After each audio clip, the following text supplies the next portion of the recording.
Hello, good morning to all of you. स्वागत है आप सभी का लक्ष्य सिविल सर्विसेज गोपालगंज के इस यूट्यूब चैनल पे। मैं शशि स्वागत करता हूं अपने इस यूट्यूब चैनल पे। आज के इस लेक्चर के माध्यम से हम डिस्कस करेंगे कि इलेक्शन कमीशन या निर्वाचन आयोग जो एक संस्था है जिसका वर्णन संविधान के अनुच्छेद 324 से 329 तक में किया गया है, उसके द्वारा जो अलग अलग पार्टियों को जो मतलब अपना लेवल दिया जाता है कि राष्ट्रीय पार्टी है या राज्य स्तरीय पार्टी है, क्षेत्रीय पार्टी है। तो राष्ट्रीय पार्टी और राज्य स्तरीय पार्टी और क्षेत्रीय पार्टी बनने के लिए क्या क्या क्राइटेरिया है और उसको फुलफिल करने के पश्चात वो किस प्रकार से नेशनल पार्टी का दर्जा दिया जाता है, इन सारी चीज़ों पे हम बातचीत करेंगे। और हाल ही में अभी चर्चा में रहा कि आम आदमी पार्टी को अब नेशनल पार्टी का दर्जा दिया जाएगा, तो इस रिगार्डिंग भी हम बातचीत करेंगे कि वो कौन सी क्वालिफिकेशन को अभी आम आदमी पार्टी ने गुजरात चुनाव के बाद से फुलफिल किया है कि उसको एक नेशनल पार्टी का दर्जा के रूप प्रदान होगा।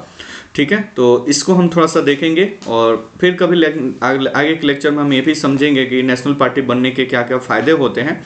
तो इस इशू पे हम बात करते हैं। एक करंट अफेयर्स की टॉपिक है जिसको आप अच्छा से समझ सकते हैं। ठीक है, ये हमारा लक्ष्य सिविल सर्विसेज संस्थान ऑफलाइन क्लासेस भी ऑर्गेनाइज करते हैं। हम किसी भी न्यू बैच की जानकारी के लिए हमारी कॉन्टैक्ट नंबर पर संपर्क कर सकते हैं। जो भी हम क्लास लेते हैं उसका PDF आप इस टेलीग्राम चैनल से प्राप्त कर सकते हैं, लक्ष्य सिविल सर्विसेज गोपालगंज, जिसका लिंक इसके डिस्क्रिप्शन में डाला गया है। ठीक है, आइए हम बात करते हैं। ये न्यू बैच अभी 7 से 9, ये यहाँ पे टाइमिंग पिन मत जाइए, ये 7 से 9 अभी बैच चल रहा है। 7 से 8 इसमें मैथमेटिक्स का बैच है और ये फॉर 8 से 9 हिस्ट्री का बैच अभी चल रहा है। मेडिवल हिस्ट्री इस बैच में चल रहा है, आप चाहें तो ज्वाइन कर सकते हैं। ठीक है, तो आइए हम बात करते हैं कि नेशनल पार्टी का दर्जा। अब देखो, जो इलेक्शन कमीशन है, अगर हम बात करें चुनाव आयोग या इलेक्शन कमीशन के इसको नाम से जानते हैं, तो चुनाव आयोग की अगर बात करें, चुनाव आयोग तो चुनाव आयोग की अगर बात करें तो चुनाव आयोग भारत के संविधान के अगर बात करें तो अनुच्छेद 324 से लेकर 329 तक में चुनाव आयोग की व्यवस्था की गई है। अनुच्छेद 324 में लिखा गया कि जो सेंट्रल इलेक्शन कमीशन या चुनाव आयोग होगा वो संसद, विधानमंडल, राष्ट्रपति और उपराष्ट्रपति के चुनाव को संपन्न करेगा। इसके बाद अगर बात करें तो ये चुनाव चिन्ह आवंटन वगैरह भी करता है। इसी के रिगार्डिंग एक जनप्रतिनिधित्व अधिनियम 1951 भी बनाया गया है, जिसमें जो कुछ प्रावधानों के अंतर्गत इलेक्शन कमीशन अपना पूरा काम करता है। ठीक है, तो ये सारे इलेक्शन कमीशन के टॉपिक है। हमारा अभी डिस्कशन का मुद्दा ये नहीं है। हमारा डिस्कशन का मुद्दा है कि चुनाव आयोग में जो रजिस्टर्ड पार्टियां होती हैं उसमें से किस पार्टी को 3 कैटेगरी में रखा जाता है। इसमें से किस पार्टी को राष्ट्रीय पार्टी का दर्जा दिया जाता है, मतलब कितने राष्ट्रीय पार्टी को दर्जा दिया जाता है। और फिर दूसरे स्थान पर अगर देखें तो किस पार्टी को राज्य स्तरीय पार्टी के रूप में दर्जा दिया जाता है, राज्य स्तरीय पार्टी। और एक तीसरा होता है कि क्षेत्रीय पार्टी के रूप में भी कुछ पार्टियों को रजिस्टर्ड किया जाता है, तो कुछ क्षेत्रीय पार्टी भी होती हैं। इसके अलावा कुछ रजिस्ट्रेशन भी पार्टियों का होता है, उसका भी एक अलग कैटेगरी है। तो ये टोटल मेनली इलेक्शन कमीशन के साइट पे ये 3 मिलेंगे। ये हमेशा अपडेट होते रहते हैं। वर्तमान में बात करें तो अभी इलेक्शन कमीशन के साइट पे 8 ही नेशनल पार्टी है। अभी आम आदमी पार्टी को वहाँ पे अभी मतलब रजिस्टर्ड अभी इस कैटेगरी में अभी नहीं डाला गया है। राज्य स्तरीय पार्टी की बात करें तो अभी लगभग ये 53 है, लेटेस्ट जो डाटा है, लेकिन ये भी काफ़ी मतलब साल भर पहले का डाटा है, अभी कोई नया अपडेट नहीं है। तो 53 राज्य स्तरीय पार्टी है। तो राष्ट्रीय पार्टी के दर्जा प्रदान करने के लिए एक बात, ये इलेक्शन कमीशन ही राष्ट्रीय पार्टी, राज्य स्तरीय पार्टी और क्षेत्रीय पार्टी को अलग अलग डिवीजन करता है। कुछ बनाया गया है उसके लिए क्राइटेरिया, किस क्राइटेरिया को जो भी पार्टी फुलफिल करती है तो वो राष्ट्रीय पार्टी या राज्य स्तरीय पार्टी बन जाएगी। सबसे पहले अगर हम बात करें कि कोई राष्ट्रीय पार्टी, अगर किसी पार्टी को राष्ट्रीय पार्टी बनना है तो राष्ट्रीय पार्टी बनने के लिए क्या क्या सब मतलब कौन कौन सी क्राइटेरिया आपको फुलफिल करना पड़ेगा। तो 3 क्राइटेरिया बनाया गया है नेशनल पार्टी बनने के लिए, और उन तीनों में से कोई एक आपको फॉलो करना होता है। सबसे पहले बात करें कि मान लीजिए कि कोई हमारी ही एक पार्टी है, सपोज कर लेते हैं कि LCS पार्टी है, एक लक्ष्य सिविल सर्विसेज एक पार्टी है, मान लेते हैं भाई, मानने में क्या जाता है। तो LCS एक पार्टी है और इस पार्टी LCS को अब इलेक्शन कमीशन के अंतर्गत राष्ट्रीय पार्टी का दर्जा प्राप्त करना है, तो क्या कंडीशन अप्लाई हो सकता है।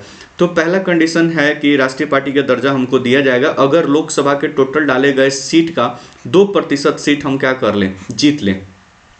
2% अगर सीट अगर जीत लेते हैं और 2% सीट अगर जीत लेते हैं और ये 2% जो सीट होगा वो राज्य की अगर बात करें तो 3 और 3 से अधिक राज्यों में ये क्या होना चाहिए, प्राप्त होना चाहिए। तो दोनों कंडीशन एक साथ है, एंड यहाँ पे हम लिख रहे हैं 2% सीट प्राप्त हो और 3 या 3 से अधिक राज्यों में ये 2% सीट प्राप्त होना चाहिए। अब अगर पूरा बात करें कि लोकसभा में सीट की संख्या, तो लोकसभा में सीट की संख्या आपको पता है कि वर्तमान में है 543, और 543 का अगर हम 2% निकालें, 543 का 2%, तो ये टोटल लगभग 11 सीट पर आ बैठेगा। यानी हमारी पार्टी को अगर लोकसभा मतलब राष्ट्रीय पार्टी का दर्जा लेना है तो लोकसभा में 11 सीट हमको क्या करना पड़ेगा, जीतना पड़ेगा। और ये 11 सीट किसी सिंगल स्टेट से काम नहीं चलेगा, हमको ये 3 स्टेट में ये सीट क्या होगा, जीतना पड़ेगा, या 3 से अधिक स्टेट में ये सीट हमको जीतना पड़ेगा, तभी हमको इस क्राइटेरिया को फुलफिल करने पर राष्ट्रीय पार्टी का दर्जा मिल जाएगा, किसी एक स्टेट में नहीं। जैसे अगर हम बात करें कि जनता दल यूनाइटेड है, तो बिहार में अगर लोकसभा की सीट देखें तो जनता दल यूनाइटेड के पास 11 से अधिक सीट है, लेकिन वो सिंगल स्टेट केवल बिहार में है, इसलिए जनता दल यूनाइटेड नीतीश कुमार की पार्टी को नेशनल पार्टी का दर्जा नहीं दिया गया है। वैसे अगर बात करें ममता बनर्जी वैसे ही अगर बात करें तो मान लीजिए कि अखिलेश यादव की पार्टी है सपा, इनको भी लगभग 11 से अधिक सीट वहाँ पे मिला हुआ है उत्तर प्रदेश में, फिर भी ये राष्ट्रीय पार्टी नहीं है क्योंकि ये सिर्फ सिंगल स्टेट में है। यहाँ पे कंडीशन क्या बोलता है कि 2% सीट हो, आपका 11 सीट हो, लेकिन ये 3 या 3 से अधिक राज्यों में होना चाहिए, किसी सिंगल राज्य में नहीं होना चाहिए। अब मान लीजिए कि हमारी एलसीएस की पार्टी इस क्राइटेरिया को हमने फुलफिल नहीं किया, सपोज करिए कि हमने ये फुलफिल नहीं किया, तो दूसरा कंडीशन भी हमको दिया गया है कि दूसरा कंडीशन अगर हम फुलफिल करते हैं तब फिर हमको राष्ट्रीय पार्टी का दर्जा, तो और या करके ये दूसरा कंडीशन है, और या करके दूसरा कंडीशन है कि लोकसभा या विधानसभा मतलब लेजिस्लेटिव असेंबली, विधानसभा की बात करते हैं, विधानसभा में डाले गए कुल मतों का, अच्छा ये और है, एंड नहीं है, मतलब दोनों में से कोई, या तो लोकसभा या तो विधानसभा में डाले गए कुल वैध मतों का 6% हमारी पार्टी को प्राप्त हो जाता है, और हम लोकसभा की 4 सीटें किसी एक स्टेट में जीत लें तब भी कोई दिक्कत नहीं है, और एक से अधिक स्टेट में जीत लें तब भी कोई दिक्कत नहीं है। तो दूसरा प्रावधान कहता है कि लोकसभा और विधानसभा में 6% वोट प्राप्त हो, टोटल डाले गए वैध मतों का 6% प्राप्त हो जाना चाहिए, और 4 लोकसभा सीटें, ये सिंगल स्टेट में भी हो सकता है और एक से अधिक स्टेट में भी हो सकता है, तो फिर हमारे पार्टी को राष्ट्रीय पार्टी का दर्जा दिया जा सकता है। तो दूसरा कंडीशन कहता है कि लोकसभा या विधानसभा में डाले गए कुल वैध मतों का अगर 6% प्राप्त हो जाता है और साथ ही साथ 4 सीटें भी प्राप्त हो जाती हैं, तो फिर हमारे पार्टी को मतलब नेशनल पार्टी का दर्जा दिया जा सकता है। ठीक है, मान लीजिए कि दूसरी क्राइटेरिया को भी हम फुलफिल नहीं करते हैं, तो तीसरी क्राइटेरिया पे जाते हैं। तीसरी क्राइटेरिया कहता है कि अगर किसी पार्टी को राष्ट्रीय पार्टी का दर्जा प्राप्त करना है तो उसको 4 राज्यों में राज्य स्तरीय पार्टी का दर्जा प्राप्त होना चाहिए। 4 राज्य में उस पार्टी को राज्य स्तरीय पार्टी का दर्जा प्राप्त होना चाहिए, राज्य स्तरीय पार्टी का दर्जा प्राप्त होना चाहिए। 4 राज्य स्तरीय पार्टी का दर्जा उसे क्या प्राप्त हो, कितने राज्य में, 4। अब राज्य स्तरीय पार्टी का दर्जा प्राप्त करने के लिए फर्दर राज्य स्तरीय पार्टी का दर्जा कैसे प्राप्त होगा, तो हम आपको बता रहे हैं कि राज्य स्तरीय पार्टी का दर्जा प्राप्त करने के लिए 2 प्रावधान काफ़ी महत्वपूर्ण है। जैसे यहाँ पे पहला प्रावधान हम अगर लेते हैं राज्य स्तरीय पार्टी का दर्जा प्राप्त करने के लिए, तो अगर लोकसभा की बात विधानसभा लेजिस्लेटिव असेंबली की बात करें तो लेजिस्लेटिव असेंबली में कुल डाले गए वैध मतों का 6% और कम से कम विधानसभा में 2 सीट क्या हो, प्राप्त हो।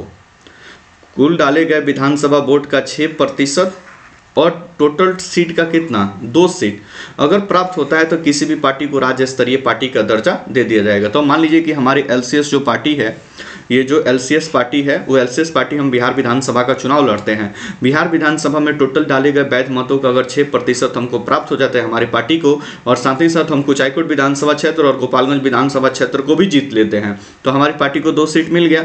हालांकि हम बिहार के 243 सीटों में से कहीं पर भी चुनाव लड़ सकते हैं, लेकिन सपोज करिए कि यही 2 सीट हमने जीत लिया, तो फिर हमारी पार्टी क्या बन जाएगी भाई, राज्य स्तरीय पार्टी का दर्जा मिल जाएगा और हमारी पार्टी बन जाएगी राज्य स्तरीय पार्टी। ठीक है, अगर मान लीजिए कि हमारी पार्टी इसको नहीं फुलफिल करती है तो दूसरा कंडीशन भी एक अप्लाई है कि अगर हमारी पार्टी लोकसभा चुनाव में, लोकसभा यानी पार्लियामेंट का जो निम्न सदन है, लोकसभा चुनाव में टोटल डाले गए वैध मतों का 6% और साथ ही साथ लोकसभा का 1 सीट हमारी पार्टी को मिल जाए, मान लीजिए कि 2024 में चुनाव होता है और 2024 में लोकसभा के टोटल वैध मतों को हमारी पार्टी को मिल जाता है 6% और गोपालगंज लोकसभा की सीट हमारी पार्टी क्या कर जाती है, जीत जाती है। हालांकि हमारी पार्टी पूरे भारत में 543 सीटों में से कहीं पे भी चुनाव लड़ सकती है, क्योंकि हमारी पार्टी भारत की लीडर है और जो उसकी क्वालिफिकेशन को हम क्या करते हैं, फुलफिल करते हैं।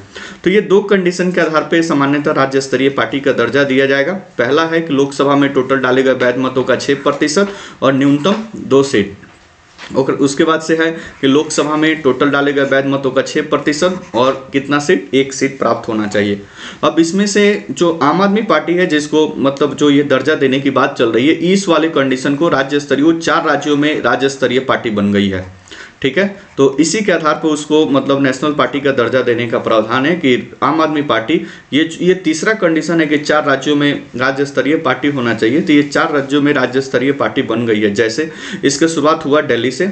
दिल्ली में अगर बात करें तो इस पार्टी के पास अभी लगभग 66 विधायक हैं आउट ऑफ 70, यानी 70 में से कितने विधायक हैं, 66। तो यहाँ पे कितना चाहिए राज्य स्तरीय पार्टी बनने के लिए, असेंबली में चाहिए 6% वोट और 2 सीट। तो यहाँ पे तो आराम से दिल्ली में फुलफिल कर रहा है, 66 सीट है और आउट ऑफ 70 में है, तो यहाँ पे तो राज्य स्तरीय पार्टी है। दूसरा इन्होंने टारगेट किया गोवा की बात करें तो गोवा में भी 2 सीट है इनको आउट ऑफ 40, यानी 40 में से 2 सीट यहाँ पे गोवा में भी है। तो इस कंडीशन को तो फुलफिल कर रहे हैं। 6% विधानसभा का वोट है और इनके पास 2 है, तो गोवा में भी ये राज्य स्तरीय पार्टी है। नेक्स्ट बात करें कि गोवा में राज्य स्तरीय पार्टी है। और तीसरा पंजाब, तो ये तीसरा आपका पंजाब है, जहाँ पे 92 सीट है आउट ऑफ 117, 117 में से लगभग 92 सीट है उनके पास। तो यहाँ पे भी उनको राज्य स्तरीय पार्टी, क्योंकि 2 सीट और 6% वोटिंग चाहिए, तो यहाँ पे भी राज्य स्तरीय पार्टी। तो ये 3 राज्य में पहले से ही आम आदमी पार्टी राज्य स्तरीय पार्टी थी। अब चौथा राज्य अभी जो गुजरात में चुनाव हुआ है, गुजरात में, इस गुजरात चुनाव में 5 सीट है आउट ऑफ 182, 5 सीट यहाँ पे देखिए, 5 सीट आम आदमी पार्टी को क्या हो गया, प्राप्त हो गया है। अब ये 5 सीट जो आम आदमी पार्टी को प्राप्त हुआ है, तो जाहिर सी बात है कि गुजरात में भी ये पार्टी अब राज्य स्तरीय पार्टी हो जाएगी।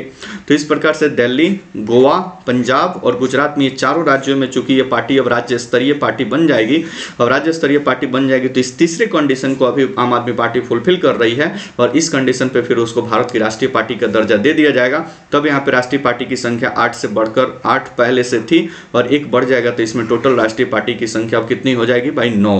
तो अभी तो इलेक्शन कमीशन के साइट पे ऐसा कुछ अपडेट नहीं है, लेकिन फिर भी यहाँ पे अब टोटल पार्टियों की संख्या हो जाएगी 9, क्योंकि आम आदमी पार्टी को इन चारों राज्यों में राज्य स्तरीय पार्टी का दर्जा अब क्या हो जाएगा, प्रदान हो जाएगा। तो ये पूरा इसका खाका है। अब इसका फायदा क्या होगा, मान लीजिए कि नेशनल पार्टी बन जाता है तो एक चुनाव चिन्ह आपको दे दिया जाता है, और पूरे भारत में आप उस चुनाव चिन्ह कहीं पे भी भारत में आप चुनाव लड़ते हैं तो पूरा आपका चुनाव चिन्ह वही आपका क्या रहेगा, मतलब वो आपकी पार्टी को वही चुनाव चिन्ह मिलेगा। जैसे भारतीय जनता पार्टी एक नेशनल पार्टी है, तो बीजेपी कहीं पे भी भारत में चुनाव लड़ेगी, चाहे विधानसभा हो चाहे लोकसभा हो, तो पूरा चुनाव चिन्ह उन्हीं के पास मतलब वो रहेगा, मतलब उससे प्रत्याशी को कमल छाप ही दिलाएगा। लेकिन राज्य स्तरीय पार्टी में ऐसा नहीं होता है कि मान लीजिए कि राज्य स्तरीय पार्टी किसी को मिला तो राज्य के अंतर्गत वो चुनाव चिन्ह किसी को नहीं दिया जाएगा, दूसरे राज्य में वो चुनाव चिन्ह दे दिया जाता है, उसमें कोई दिक्कत नहीं। इलेक्शन कमीशन अपने हिसाब से चीज़ों को मैनेज करता है। लेकिन नेशनल पार्टी बनने के बाद ऐसा नहीं होता है। नेशनल पार्टी बनते ही आपको एक चुनाव चिन्ह मिल जाता है और पूरे भारत में आप चुनाव उसी मतलब सिंबल पर और उसी व्यवस्था के साथ आप लड़ते हैं। कुछ खर्च वगैरह में भी छूट मिल जाता है और कुछ भी एक्स्ट्रा और भी छूट मिल जाता है। तो हमारे टॉपिक का हिस्सा था कि आपको राष्ट्रीय पार्टी का दर्जा कैसे दिया जाता है, इसको समझा दिए हम, और राष्ट्रीय पार्टी और साथ ही साथ हमने ये भी समझ लिया कि राज्य स्तरीय पार्टी का भी दर्जा कैसे दिया जाता है और कैसे यहाँ पे दिल्ली में राज्य स्तरीय पार्टी का दर्जा दिया गया। ठीक है, बहुत ही शॉर्ट वीडियो था। आई होप कि इसमें से बहुत सारी चीज़ें आपको मतलब समझ में आई होगी। इस प्रकार के शॉर्ट वीडियोस आपको किस प्रकार से हेल्प होता है आप जरूर आप कमेंट बॉक्स में बताएं। फिर हम इस प्रकार से कुछ इंपॉर्टेंट मुद्दे को हम आपके साथ डिस्कस करेंगे और काफ़ी यहाँ पे करंट अपडेट भी हम आपको देते रहेंगे। तो इस वीडियो के लिए ज़रूर आप कमेंट करें और कमेंट करके बताएं कि ये लेक्चर इन्फॉर्मेशन आपको किस प्रकार से सहायक रहा। ठीक है, ओके, धन्यवाद। मिलते हैं फिर किसी नेक्स्ट लेक्चर में।